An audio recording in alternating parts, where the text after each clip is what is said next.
Syracuse Congressman Brandon Williams is facing a new Democratic challenger. Jacob Addington is a farmer from Secaucus with no political experience. He's here with us in studio to talk about why he's running for Congress. Mr. Addington, thank you so much for joining us. I really appreciate it. Oh, no problem. Thanks for inviting me here. So tell the folks out there watching at home who exactly you are.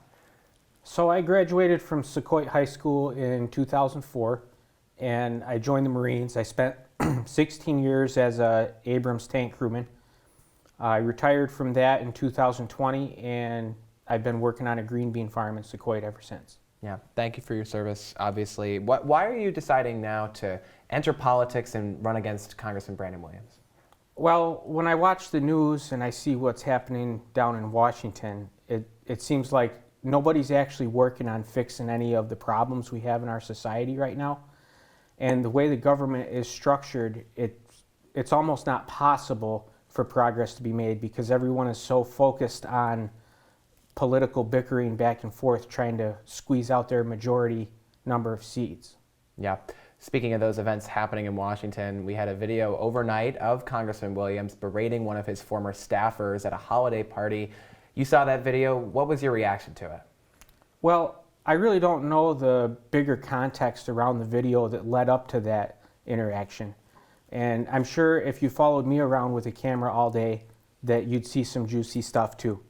And I think one of the biggest problems with politics in our country right now is that everyone is so focused on making the other guys look bad, and we're not talking to each other about how we can solve our problems. Yeah. You are running as a Democrat, though. You're running against him, and I want to ask you some of the issues that you might disagree with the congressman on. First, on the issue of abortion, what is your stance on when a woman should be able to have access to an abortion? I'm pro-choice. I think that abortion access, at least up to the point where the baby's going to actually get born, should be the woman's right. Yeah, so you're saying that there shouldn't be government restriction on abortion up until the point of birth. If conservatives would like to see people stop getting abortions, I think the way for them to do that is through education and mentorship and creating a society where people don't find themselves in need of an abortion. But by putting restrictions on access to abortion, you're really just making it more dangerous for people to do something that they're going to do anyways. Yeah. On the issue of health care, you've come out in support of Medicare for all. Why do you believe that that's the best solution? The health care we receive is provided by doctors and nurses and all that stuff. The insurance industry really just acts as a middleman in between the patients and the healthcare providers, and it's kind of a waste of money. If we had a single-payer system, we would be able to spend our healthcare money more efficiently and give access to more people more easily with less red tape. I want to talk about the economy as a whole. Inflation and cost of all sorts of goods like food and gas are really hurting people right now. A lot of folks blame the president, who's a member of your party. What would you do as a member of Congress to ease up those economic concerns that folks have? You know, it's kind of tough for me to answer some of these questions about policy issues because they're asked from the context of a societal structure which I would like to see fundamentally changed. So we can talk about, you know, raising or lowering taxes or raising or lowering interest rates. And the problem for me is that I think our economy and our government needs to be restructured from the ground up to better enable the exchange of goods and services. And you've talked about those big ideas and even proposed going so far as having a constitutional convention to adjust the rules and systems of our government. What kind of a system and structure would you be proposing? I think that we should follow the model of what they would call a unitary state, which means the entire country falls under the same federal government, and instead of being a loose union of states with their own constitutions and rules, that we would be structured more like the military, where there's a larger, you know, the federal government would be universally applied across all the states, and the role of the states would be to apply the federal government policies at a lower level, more local level. And why I believe in a system like that is I don't think that your rights should change depending on which state or which zip code that you live in. I think everyone living in the United States should have the same rights throughout the country. Now, critics of that argument would point to events like the COVID-19 pandemic, where you saw states like California and New York do different things than Florida or other Southern Republican states. What is your argument to them about why we shouldn't let states choose which way they want to lead their people?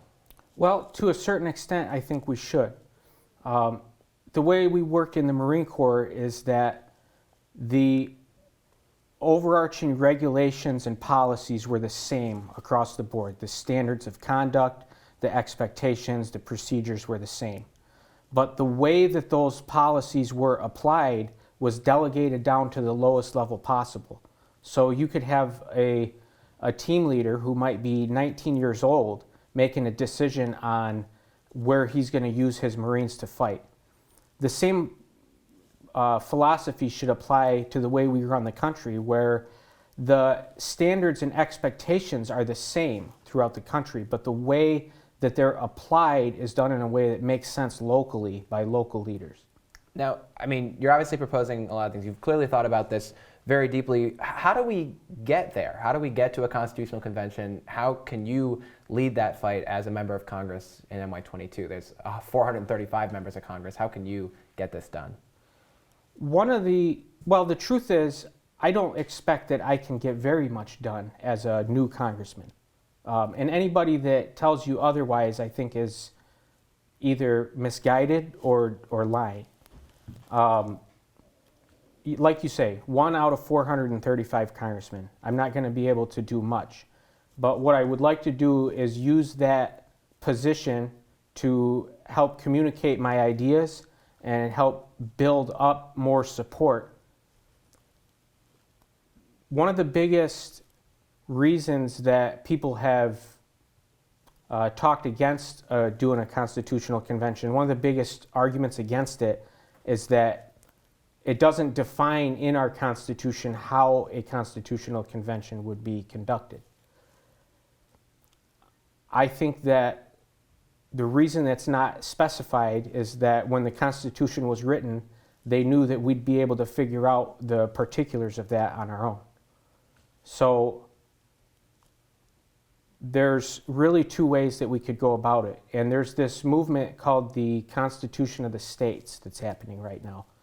And there's a lot of grassroots organization throughout the country that's trying to get the state governments to come together and conduct the Constitutional Convention without the involvement of the federal government.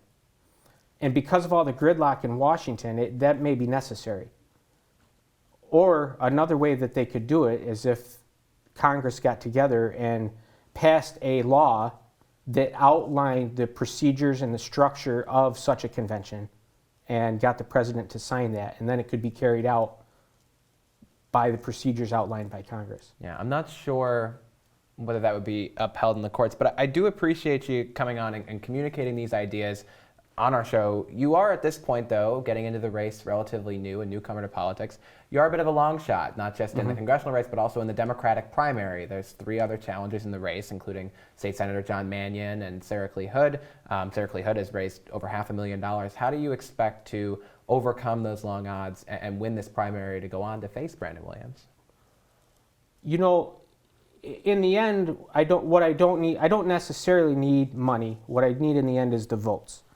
And so my hope is that I can communicate my ideas using social media and other of modern technology communication methods, and get my message out. And if people like what I have to say and they agree with what I have to say, then they'll come out and they'll sign my petitions and they'll vote for me. And you expect to be on the ballot for the primary? I'm going to try. Yeah. I want to talk about international issues. Overnight, the ceasefire in Gaza ended and fighting has begun between Israel and Hamas. There have been members of Congress who've called for a permanent ceasefire between the two groups. What's your stance on that war? My understanding of the situation is that the main cause of the conflict and the violence is that the Palestinians don't all have full citizenship rights within Israel, even though they live within the borders of Israel. So I think the only fair resolution to this situation is that Palestinians be given full citizenship and full freedom of movement within Israel, just like the Israeli citizens. Do you believe there should be a permanent ceasefire between Israel and Hamas? Yeah, I think any time that there's violence is a great tragedy. Yeah. How would you expect, though, Israel to respond to the October 7th terrorist attacks by Hamas? How are they supposed to respond to that going forward?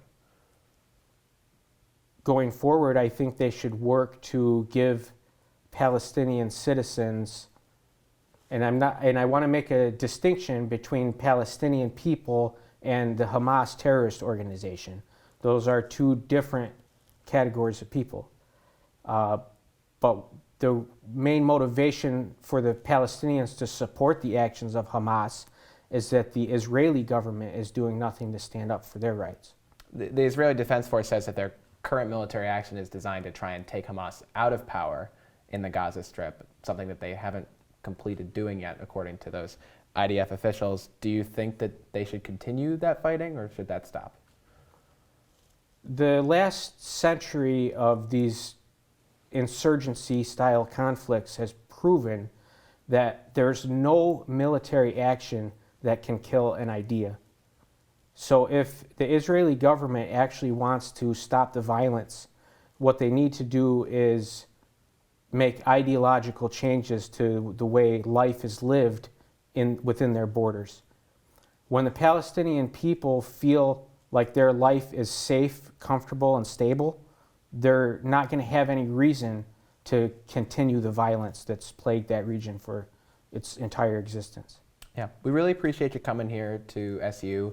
There are lots of colleges here in New York's 22nd Congressional District, and the last election was swung by only a few thousand votes, meaning that college students could have some sway over the way that this election goes in 2024. What's your message to them about the issues and priorities you're going to be focusing on if elected to Congress? We need in this country some major structural changes to our society. And that's not going to happen right now with the current government that we have in place. My number one priority, if I'm elected, is going to be to push for election reforms like open primaries and ranked choice voting, so that we can start producing candidates and electing candidates that want to represent everybody and not just their own party. The two major political parties that we have are the biggest obstacles to any type of progress in our country. And the issues that we're facing in the next 10 years, from climate change to the way that AI and computer technology is going to change our lives, is not going to be addressed until we put the right people in Washington who can stop this partisan bickering and focus on having thoughtful, meaningful conversations about real solutions to our problems. Yeah. Mr. Addington, thank you so much for coming in. We'd love to have you back on the show soon. All right. Thank you very much. Thank Appreciate you. it.